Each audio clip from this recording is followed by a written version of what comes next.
नमस्कार, आपका बहुत स्वागत है टीवी7 भारत में। मैं हूं आपके साथ रितिका आवाना। आज दिल्ली के कॉन्स्टिट्यूशन क्लब में विपक्षी गठबंधन इंडिया अलायंस की अहम बैठक होने जा रही है, जिसको लेकर राजनीतिक हलचल तेज हो गई है। सुबह से ही बड़े नेताओं का पहुंचना दिल्ली में शुरू हो गया है और माहौल पूरी तरह राजनीतिक गतिविधियों से भरा हुआ है। देखिए, आपको बताएं कि इस पूरे घटनाक्रम पर लगातार हमारी नजर बनी हुई है और आपको बताएं कि इस बैठक में कांग्रेस के वरिष्ठ नेता केसी वेणुगोपाल, जयराम रमेश और वरिष्ठ वकील एवं नेता कपिल आपको सिब्बल भी क्लब में पहुंच चुके हैं, जिससे बैठक की अहमियत और ज्यादा बढ़ जाती है। सूत्रों के मुताबिक बैठक में विपक्षी एकता और साथ ही देखिए तस्वीरों में भी आप देख सकते हैं कि यहाँ पे जम्मू कश्मीर के जो मुख्यमंत्री हैं वो भी पहुंच चुके हैं, उमर अब्दुल्ला भी पहुंच चुके हैं। साथ ही आपको बताएं ममता बनर्जी वहां पहुंच चुकी हैं, साथ ही अखिलेश यादव भी वहां पहुंच चुके हैं। आने वाले चुनावों की रणनीति और सीट शेयरिंग जैसे मुद्दों पर विस्तार से चर्चा अब यहाँ हो सकती है। वहीं दूसरी तरफ देखिए तस्वीरों में आप देख सकते होंगे अखिलेश यादव तस्वीरों में साफ तौर से क्लब के भीतर जाते हुए आपको दिख रहे हैं। ममता बनर्जी भी देखिए यहाँ पे आती नजर आएंगी। साथ ही देखिए ममता बनर्जी भी हैं और सोनिया गांधी भी आपको तस्वीरों में साफ तौर से दिखाई दे रही हैं। साथ ही देखिए कश्मीर के मुख्यमंत्री उमर अब्दुल्ला भी वहां मौजूद हैं। साथ ही देखिए आज बहुत ज़्यादा महत्वपूर्ण दिल्ली के लिए आज का दिन हो जाता है, क्योंकि आज एक ही छत के नीचे इतने बड़े सभी जो नेता हैं एक साथ मौजूद हुए हैं। साथ ही देखिए इस बैठक में क्या कुछ रणनीति होने वाली है आने वाले दिनों में बहुत ज़्यादा महत्वपूर्ण हो जाता है। सारे विपक्ष आज एक छत के नीचे हैं, लेकिन सब विपक्ष के होने के बावजूद देखिए आम आदमी पार्टी से अरविंद केजरीवाल और साथ ही आपको बताएं कि तमिलनाडु में भी अभी यहाँ पे जो सहमति है पिछले यहाँ पे सभी के लिए नहीं दिख रही है। तो ऐसा माना जा सकता है कि जो ये अलायंस है इधर रार यानी टकरार भी यहाँ पे देखने को मिल सकती है। साथ ही आपको बताएं सभी जो बड़े नेता हैं आज दिल्ली पहुंच चुके हैं। बात कर लें अखिलेश यादव की, बात कर लें ममता बनर्जी की, बात कर लें उमर अब्दुल्ला की, साथ ही बात कर लें सोनिया गांधी की, सभी देखिए आज वहाँ मौजूद है। केसी वेणुगोपाल भी मौजूद है, कपिल सिब्बल भी मौजूद हैं। साथ ही आपको बताएं कि वहीं दूसरी ओर उद्धव ठाकरे की पार्टी शिवसेना यानी यूबीटी इस बैठक में सीधे शामिल नहीं होगी। बताया जा रहा है कि उद्धव ठाकरे, आदित्य ठाकरे और संजय राउत वीडियो कॉन्फ्रेंसिंग के जरिए बैठक से जुड़ेंगे। इस बीच ये भी जानकारी सामने आ रही है कि समाजवादी पार्टी प्रमुख अखिलेश यादव बैठक में शामिल हो गए हैं। साथ ही उत्तर प्रदेश की सीट शेयरिंग को लेकर बातचीत आगे बढ़ सकती है। देखिए क्योंकि विधानसभा चुनाव उत्तर प्रदेश में आने वाले हैं, तो ऐसे में यहाँ पे अखिलेश यादव की जो मौजूदगी है बहुत ज़्यादा देखिए यहाँ अलग अलग कहानी कह रही है, क्योंकि अखिलेश यादव बहुत ज़्यादा कोशिश करने वाले हैं कि जो उनका फॉर्मूला है पीडीए फॉर्मूला, साथ ही देखिए अल्पसंख्यक या फिर देखिए यहाँ पे जो पिछड़ा दलित अल्पसंख्यक फॉर्मूला है अखिलेश यादव का, वो बहुत ज़्यादा फॉलो करने की कोशिश अब की बार विधानसभा चुनावों में अखिलेश यादव करने वाले हैं। ऐसे में अगर सभी विपक्षी एक साथ हो जाएंगे तो एनडीए के लिए भी यहाँ बहुत ज़्यादा देखिए बहुत ज़्यादा यहाँ पे मुश्किलें खड़ी हो सकती हैं। आप तस्वीरों में देख सकते हैं एक एक कर सभी यहाँ पे जुड़ते नजर आ रहे हैं। साथ ही आपको बताएं उद्धव ठाकरे यहाँ वीडियो कॉन्फ्रेंसिंग के जरिए जुड़ेंगे, ना कि देखिए यहाँ पे वो आएंगे वर्चुअली यहाँ जुड़ने वाले हैं। साथ ही ममता बनर्जी भी आ गई है। देखिए सबकी निगाहें यहाँ पे दो ऐसे नेता है जो बहुत ज़्यादा टिकी हुई है। पहली ममता बनर्जी, और क्योंकि देखिए अभिषेक बनर्जी भी ममता बनर्जी के साथ यहाँ गए हैं, तो ऐसे में देखिए ममता बनर्जी 15 साल का कार्यकाल था ममता बनर्जी का, उसके बावजूद वो देखिए हार गई हैं पश्चिम बंगाल में। करारी हार ममता बनर्जी ने झेली है। अब ऐसे में देखिए करारी हार झेलने के बाद आज सभी विपक्षी एक छत के नीचे बैठने वाले हैं। तो बहुत ज़्यादा महत्वपूर्ण आज दिल्ली का जो ये सदन है, ये बैठक का जो रूम है बहुत ज़्यादा महत्वपूर्ण हो जाता है, क्योंकि देखिए लोकसभा चुनाव है, विधानसभा चुनाव है, 2029 में जो लोकसभा चुनाव आने वाले हैं उसमें सभी विपक्ष एक साथ होकर खड़ा होने वाला है। तो ऐसे में एनडीए सरकार के लिए बड़ी मुश्किलें यहाँ उभरती नजर आ रही है। देखिए कुल मिलाकर ये बैठक विपक्षी राजनीति के लिए बेहद ज़्यादा महत्वपूर्ण है। यहाँ पे एकाएक कर सभी एक के बाद एक जुड़ते जा रहे हैं। देखिए आप तस्वीरों में भी साफ तौर से देख सकते हैं कपिल सिब्बल भी है, वेणुगोपाल भी है, जयराम रमेश भी वहाँ पहुँच चुके हैं, उद्धव ठाकरे वहाँ वीडियो कॉन्फ्रेंसिंग के जरिए जुड़ेंगे। साथ ही आपको बताएं कि अखिलेश यादव वहाँ पहुँच चुके हैं, ममता बनर्जी, अभिषेक बनर्जी वहाँ मौजूद है। साथ ही आपको बताएं कि वहां पे सभी बड़े नेता आज विपक्षी एक साथ होके नजर आएंगे। लेकिन यहाँ पे देखिए एक जो नजर है, अगर हम आम आदमी पार्टी की तरफ चलते हैं तो आम आदमी पार्टी में भी देखिए यहाँ अब की बार आम आदमी पार्टी अलग यहाँ से होती दिख रही है। तो क्या ऐसा माना जाए जो आने वाले जो चुनाव होंगे, अगर हम लोकसभा की बात करें तो लोकसभा में जो चुनाव होंगे उनमें क्या आम आदमी पार्टी अलग यहाँ से चुनाव लड़ने जा रही है, सबके साथ नहीं होगी? ये बड़े सवाल यहाँ उठ कर आ रहे हैं। देखिए कुल मिलाकर ये बैठक विपक्षी राजनीति के लिए बेहद महत्वपूर्ण मानी जा रही है, क्योंकि इसमें 23 से ज्यादा दलों के नेता शामिल हो रहे हैं। अब बड़ा सवाल यही है कि क्या ये बैठक विपक्षी एकता को नई मजबूती दे पाएगा या गठबंधन के भीतर मौजूद मतभेद एक बार फिर आएंगे? देखिए सभी की नजर इस बात पर है कि आखिर इंडिया गठबंधन की बैठक में क्या कुछ बाद में निकल कर आता है। कपिल सिब्बल, वेणुगोपाल, जयराम रमेश सभी वहां मौजूद है, ममता बनर्जी मौजूद है, अखिलेश यादव मौजूद है। तो ये देखा जा सकता है कि आज का दिन दिल्ली के लिए बहुत ज्यादा ऐतिहासिक होने वाला है। ये बैठक बहुत ज्यादा ऐतिहासिक होने वाली है। साथ ही इस बैठक में आगे क्या कुछ निकल कर आता है, इंडिया गठबंधन में क्या कुछ फेरबदल होते हैं, इंडिया गठबंधन किस तरह से जो चुनाव आने हैं उनमें अपनी रणनीति बनाता है, किस तरह से वो ऐसी कोशिश करता है कि जो एनडीए सरकार है उसके खिलाफ रणनीति बनाए, राजनीति बनाए, और किस तरह से यहाँ पे देखिए देखने वाली बात होगी कि इंडिया अलायंस क्या कुछ करता है। बहरहाल चलिए खबरों में आगे बढ़ते हैं और बात करते हैं इंडिया अलायंस की ही, साथ ही इंडिया अलायंस से जुड़ी एक और खबर की, जहां अंदरूनी मतभेद और नेतृत्व को लेकर चल रही खींचतान का एक बार फिर चर्चा में है।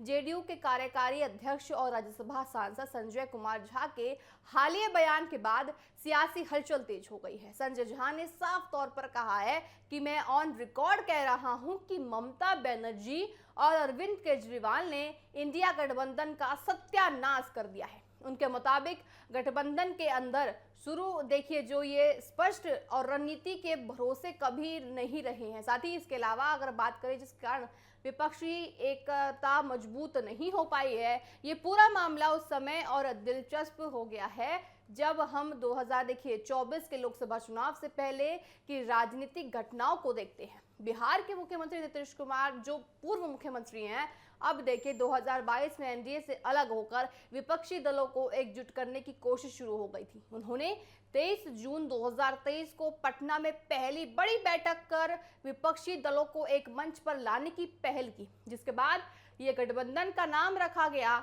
इंडिया अलायंस रखा गया। साथ ही शुरुआत में ये माना जा रहा था कि विपक्षी एकता मजबूत हो रही है और ये 2024 के चुनाव में बड़ा राजनीतिक विकल्प बन सकती है। लेकिन जनवरी 2024 को अचानक नीतीश कुमार ने एक और बड़ा राजनीतिक फैसला लेते हुए इस गठबंधन से जो दूरी बना ली है और दोबारा एनडीए के साथ सरकार बना ली। अब संजय झा का दावा ये आया है कि गठबंधन के अंदर सहयोजक पद और नेतृत्व को लेकर सहमति बनती दिख रही थी, लेकिन अंतिम समय में कुछ दलों ने अलग रुख बनाया। अलग आरोप है कि खासकर ममता बनर्जी और अरविंद केजरीवाल ने सहयोजक पद को लेकर सहमति बनाने से रोक दिया, जिससे कांग्रेस भी बैकफुट पर आ गई। इन आरोपों के एक बार देखिए फिर बड़ा सवाल यहाँ उठ रहा है कि क्या विपक्षी गठबंधन वास्तव में एक मजबूत राजनीतिक विकल्प बन सकता है या फिर ये अस्थायी समझौता है। वहीं दूसरी तरफ अगर बात करें तो राजनीतिक विश्लेषकों का ये मानना है कि भारत की विपक्षी राजनीति हमेशा से क्षेत्रीय दलों और राष्ट्रीय दलों के बीच संतुलन बनाने की कोशिश करती है, लेकिन नेतृत्व और रणनीति पर सहमति ना बन पाने से अक्सर गठबंधन कमजोर हो जाता है। इसी बीच सबसे बड़ा सवाल ये उठता है दर्शकों कि क्या भविष्य में भारतीय जनता पार्टी के खिलाफ विपक्ष एकजुट होकर खड़ा हो पाएगा या फिर देखिए जैसे नीतीश कुमार अलग हो गए थे, आने वाले जैसे चुनाव आएंगे क्या देखने को मिलेगा कि इंडिया अलायंस वापस बिखरता नजर आएगा, अंदरूनी कला देखने को मिलेगा? ये देखने वाली बात होगी। ऐसे में गठबंधन की ताकत कितनी होती है, कमजोरी क्या होती है, ये देखने वाली बात होगी कि इंडिया अलायंस किस तरह से आगे काम कर पाता है। बहरहाल चलिए खबरों में आगे बढ़ते हैं। आज की बड़ी राजनीतिक खबर देखिए है कि पश्चिम बंगाल की मुख्यमंत्री और ममता बनर्जी से जुड़ी हुई है, जो इन दिनों राजधानी दिल्ली में अपने ही दल के भीतर बढ़ते असंतोष और राजनीतिक हलचल के बीच चर्चा में है। पश्चिम बंगाल के विधानसभा चुनाव के बाद उनकी दिल्ली यात्रा ने राजनीतिक गलियों में भी एक सवाल खड़ा कर दिया है।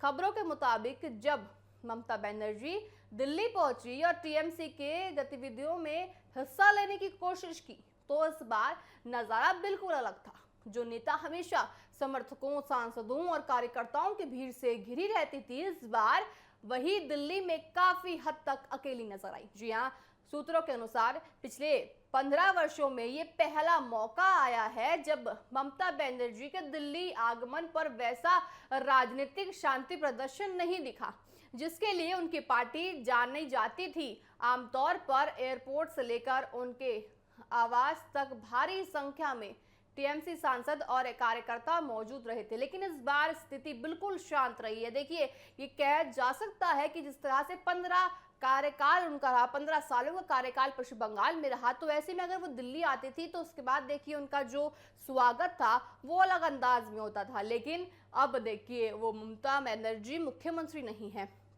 वो कुर्सी पर नहीं बैठी हैं। ऐसे में बहुत ज्यादा अब सवाल उठ रहे हैं कि क्या एक कुर्सी पर नहीं बैठने की वजह से ममता बनर्जी का वो स्वागत नहीं हो पाया जो होना चाहिए था। बहरहाल चलिए खबरों में आगे बढ़ते हैं, रुक करते हैं उत्तर प्रदेश की ऐसी खबर का जो बहुत ज्यादा इन दिनों चर्चा में आ गई है।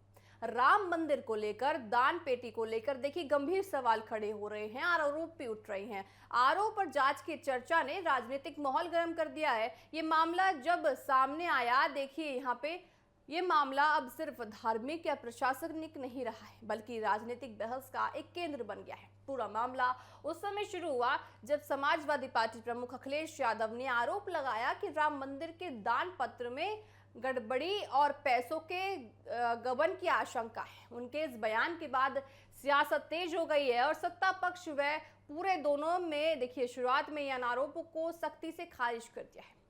राम मंदिर ट्रस्ट की ओर से पहले स्पष्ट कहा गया था कि दान प्रक्रिया पूरी तरह से पारदर्शिता के साथ है, साथ ही किसी भी तरह की कोई भी चूक नहीं हुई है। ट्रस्ट के महासचिव चंपत राय ने भी एक वीडियो बयान जारी किया, इन आरोपों को नकार दिया। लेकिन अब सूत्रों के हवाले से जो जानकारी दर्शकों सामने आ रही है वो है कि उसने पूरे मामले को फिर से चर्चा में ला दिया है। बताया ये जा रहा है कि दान पत्र की गिनती के दौरान कुछ अनियमितताओं के संदेह सामने आए हैं, जिसके बाद देर रात तक जांच चलती रही। सूत्रों के अनुसार जांच के दौरान 4 लोगों को हिरासत में लिया गया है। ये लोग कथित तौर पर एसबीआई की काउंटिंग टीम से जुड़े कर्मचारी बताए जा रहे हैं, जिन्हें दान राशि की गिनती और पूरी जिम्मेदारी दी गई थी। बताया ये जा रहा है कि इनसे पूछताछ के बाद रकम की देखिए जो रकवी भी की गई थी, इसे यात्री साथी सुविधा केंद्र से बरामद किया गया था। हालांकि अभी तक आधिकारिक तौर पर किसी भी एजेंसी ने इसकी पुष्टि नहीं की है। इसी बीच प्रशासनिक स्तर पर भी हलचल देखने को मिल रही है। सूत्रों का कहना है कि वरिष्ठ अधिकारी को ट्रस्ट की ओर से कार्य मुक्त कर दिया गया है। साथ ही हालांकि इसकी औपचारिक घोषणा अभी सामने नहीं आई है। इस पूरे घटनाक्रम के बाद अयोध्या में प्रशासनिक और सुरक्षा एजेंसियां सतर्क हो गई हैं और मंदिर परिसर में निगरानी भी बढ़ा दी गई है। राजनीतिक रूप से अगर देखें तो ये मामला और भी ज्यादा संवेदनशील हो जाता है, क्योंकि ये सीधे तौर पर आस्था, प्रशासन और पारदर्शिता जैसे मुद्दों से जुड़ा हुआ है। विपक्ष लगातार सरकार का सवाल उठा रहा है, जबकि सरकार और ट्रस्ट की तरफ से फिलहाल आधिकारिक जो चुप्पी नहीं तोड़ बनी हुई है। साथ ही सबसे बड़ा सवाल यही उठ रहा है कि क्या सिर्फ प्रशासनिक गलती का मामला है या फिर किसी बड़े वित्तीय गड़बड़ी की ओर इशारा करता है। क्या दान पत्र जैसे संवेदनशील सिस्टम में पर्याप्त सुरक्षा और निगरानी मौजूद थी, और अगर अनियमितता हुई है तो जिम्मेदारी आखिर किसकी है, इसकी जिम्मेदारी आखिर कौन लेगा, यह बड़े सवाल खड़े हो रहे हैं। साथ ही देखिए यहाँ पे अखिलेश यादव ने सरकार को भी आड़े हाथों लिया है। उन्होंने देखिए एक्स पर भी ट्वीट किया है, साथ ही सरकार को आड़े हाथों लिया है, क्योंकि प्रशासन और मंदिर ट्रस्ट के ऊपर बहुत ज्यादा यहाँ सवाल उठते नजर आ रहे हैं। बहरहाल चलिए खबरों में आगे बढ़ते हैं। आज की खबर देखिए देश की राजनीति के लिहाज से शिक्षा की व्यवस्था से बहुत ज्यादा जुड़ी हुई है। कॉकरोच जनता पार्टी के संस्थापक अभिजीत दीपंकर के बयान और आंदोलन ने राजनीतिक गलियारों में नई चर्चाएं उठा दी हैं। अभिजीत ने महाराष्ट्र के छत्रपति संभाजीनगर में प्रेस कॉन्फ्रेंस कर कहा कि पिछले 10 से 12 सालों से देश की राजनीति केवल हिंदू मुस्लिम मुद्दों के इर्द गिर्द घूम रही है।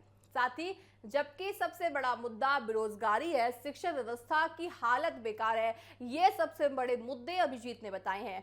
उनका कहना है कि इससे युवाओं का भविष्य प्रभावित हो रहा है और सरकार को भी अपनी प्राथमिकताएं बदलनी चाहिए। उन्होंने ये भी कहा कि देश में शिक्षा मंत्री धर्मेंद्र प्रधान के इस्तीफे की मांग को लेकर आंदोलन जारी रहेगा। ये सिर्फ शुरुआत है। उनके मुताबिक अगर मांगे पूरी नहीं होती है तो आने वाले समय में बड़े स्तर पर विरोध प्रदर्शन किया जाएगा। इसे पूरे विवाद के बीच अभिजीत ने दिल्ली के जंतर मंतर पर हुए प्रदर्शन का भी जिक्र किया, जहां हजारों लोगों के शामिल होने का दावा भी किया गया था। उनके अनुसार ये आंदोलन शांतिपूर्ण था और इसमें देश भर के युवा शामिल हुए थे, जो शिक्षा प्रणाली और बेरोजगारी को लेकर नाराज सरकार से थे।